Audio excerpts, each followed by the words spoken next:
Is your Yale shed alarm constantly going off? The primary culprit is often vibration sensitivity.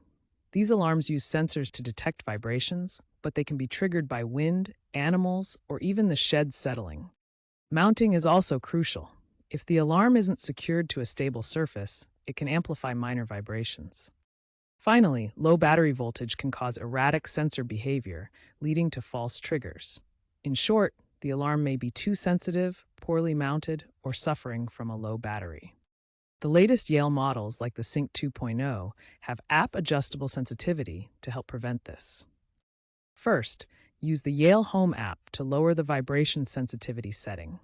Start with low and adjust as needed to reduce false triggers. Second, ensure the alarm is mounted on a rigid interior wall away from doors or windows that might experience more movement. Consider using vibration dampening pads for extra stability when mounting the alarm.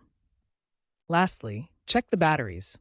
Replace them with fresh ones, or better yet, use rechargeable lithium-ion batteries for longer life and consistent voltage. If problems persist, consult Yale's online troubleshooting portal or contact their support team for model-specific advice.